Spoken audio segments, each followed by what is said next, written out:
राधानगरी विधानसभा मतदारसंघामध्ये महाविकास आघाडीमध्ये इच्छुकांची संख्या वाढतीये।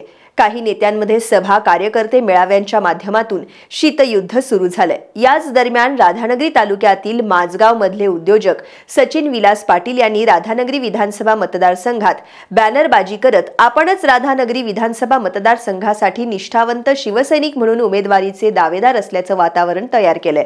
पत्रकारांशी बोलताना त्यांनी आपल्यालाच उमेदवारी मिळेल असा दावा केलाय। लोकसभा निवडणुकीत महाविकास आघाडीचे उमेदवार खासदार शाहू महाराज छत्रपती यांनी राधानगरी विधानसभा मतदारसंघातून तब्बल 65,000 मताधिक्य घेतलं। त्यामुळे या मतदारसंघातून महाविकास आघाडीकडून विधानसभेची निवडणूक लढण्यासाठी इच्छुकांची संख्या वाढली आहे। गेल्या विधानसभा निवडणुकीत या मतदारसंघातून शिवसेनेचा उमेदवार विजयी झाल्यानं शिवसेना उद्धव बाळासाहेब ठाकरे पक्षानं या मतदारसंघावर दावा सांगितलाय। राधानगरी तालुक्यातील माझगाव इथले निष्ठावंत शिवसैनिक उद्योजक सचिन विलास पाटील यांनी महाविकास आघाडीकडून आपल्याला उमेदवारी मिळेल असा विश्वास व्यक्त केलाय। जय महाराष्ट्र, मी सचिन विलास पाटील माझगाव, मी निष्ठावंत शिवसैनिक राधानगरी विधानसभा लढवण्यासाठी मी इच्छुक आहे। मी राधानगरी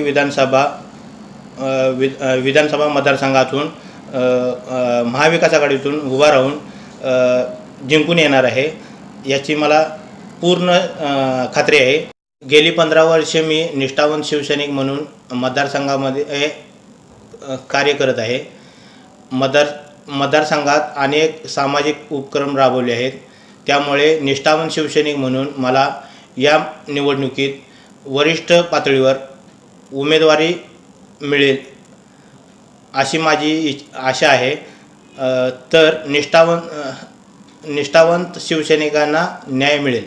10 वर्षापूर्वी शिवसेनेत प्रवेशानंतर विद्यमान आमदारांना एक नोट एक वोट देऊन आमदार केलं।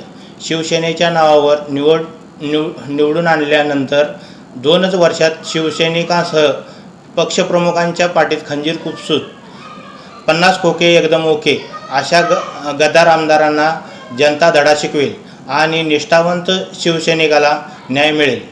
उद्योग व्यवसाय सांभाळत शिवसेनेच्या माध्यमातून सामाजिक कामं करत असून शिवसेनेमध्ये अनेक चढउतार झाले असले तरी आपण पक्षप्रमुख उद्धव ठाकरे यांच्या नेतृत्वावर विश्वास ठेवत पक्षनिष्ठ असल्याचं पाटील यांनी माध्यमांशी बोलताना सांगितलं।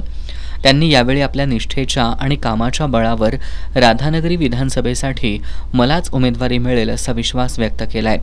त्यांनी राधानगरी, भुदरगड, आजरा तालुक्यातील कार्यकर्त्यांनी मोठमोठे फलक लावून सत्तेत हवा आपला बुलंद आवाज, उद्याचा निर्णय ठरलाय आज, राधानगरी विधानसभेमध्ये एकच आवाज, शेतकऱ्यांसाठी, युवकांसाठी, कष्टकऱ्यांसाठी, महिलांसाठी नवा महाराष्ट्र घडवण्यासाठी हीच ती वेळ, निष्ठावंत शिवसैनिक अशा आशयाचे फलक लावलेत। उद्योजक सचिन पाटील यांनी आपल्याला उमेदवारीचा विश्वास असून तरीही उमेदवारी नाही मिळाली तर आपलं शिवसेनेवरील प्रेम कमी होणार नाही असं सांगत एक निष्ठावंत शिवसैनिक म्हणून समाजासाठी कार्यरत राहू असंही स्पष्ट केलंय।